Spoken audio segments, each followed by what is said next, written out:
Hello বন্ধুরা, welcome to my channel. Shivratri উপলক্ষে আজকের রেসিপি হলো শ্যামা চালের পোলাও। চলো দেখে নেওয়া যাক কিভাবে এই পোলাওটা তৈরি করা হলো। পোলাও করার জন্য কড়াই সাদা তেল দিয়ে দেওয়া হয়েছে। তেলটা গরম হলে তার মধ্যে ফোড়নে দেওয়া হলো গোটা জিরে, গোটা গরম মশলা আর একটা তেজপাতা। এবার ছোট ছোট করে কেটে রাখা আলুর টুকরোগুলো প্রথমে দিয়ে দেওয়া হলো। আলুগুলো হালকা একটু নাড়াচাড়া করে নিয়ে দিয়ে দেওয়া হলো ফুলকপির টুকরোগুলো।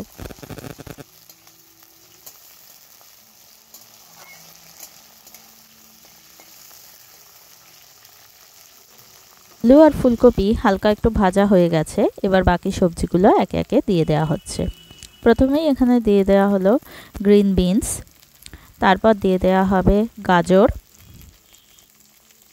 সব সবজিগুলোই এখানে ছোট ছোট টুকরো করে কাটা হয়েছে। তোমরা চাইলে এর মধ্যে কড়াইশুঁটিও দিতে পারো।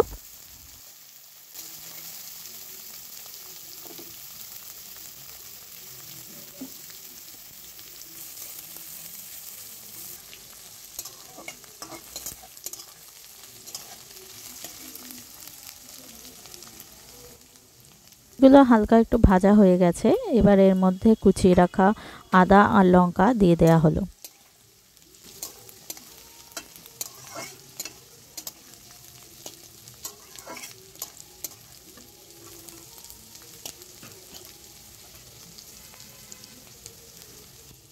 ভালো করে নেড়েচেড়ে নেওয়ার পর এবার এর মধ্যে দিয়ে দেওয়া হচ্ছে সবুজ ক্যাপসিকাম। আগে থেকে শ্যামা চাল ভালো করে পরিষ্কার জলে ধুয়ে রাখা হয়েছিল। ক্যাপসিকাম দেওয়ার পর ভালো করে নেড়েচেড়ে নিয়ে এবার সেই ধুয়ে রাখা শ্যামা চালটা এর মধ্যে দিয়ে দেওয়া হচ্ছে। আমাদের বাড়িতে যে কৌটোয় চাল মেপে নেওয়া হয় সেই কৌটো মেপে এখানে 1.25 কৌটো মতো শ্যামা চাল নেওয়া হয়েছে।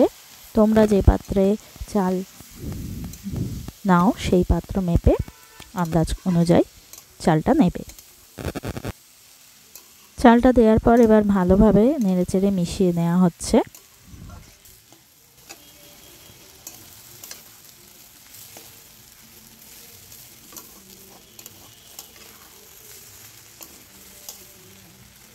চালটা দেওয়ার পর ভালো করে নেড়েচেড়ে হালকা একটু ভেজে নিতে হবে। চালটা দেওয়ার পর হয়তো কড়ার গায়ে হালকা একটু আটকে যেতে পারে, সেটা নিয়ে চিন্তা করার কিছু নেই।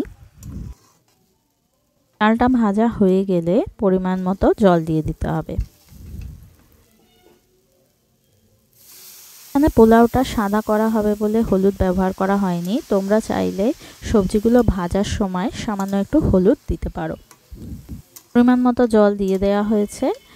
এবার এটা একটু ঢেকে রাখা হবে মিনিট 10 জন্য।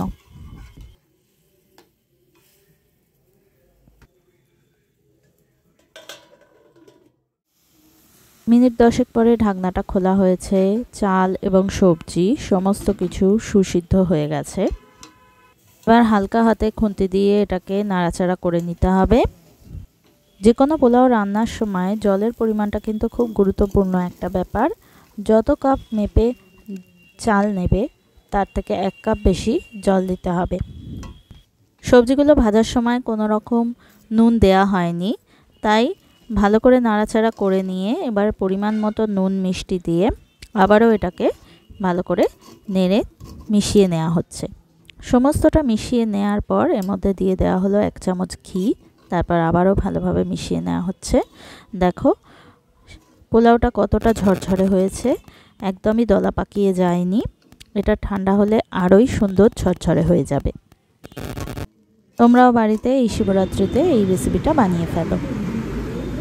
রেসিপিটা ভালো লেগে থাকলে ভিডিওটায় একটা লাইক, শেয়ার, কমেন্ট করে দাও। আর চটপট আমার চ্যানেলটা সাবস্ক্রাইব করে নিয়ে পাশে থাকা নোটিফিকেশন বেলটা অন করে নাও।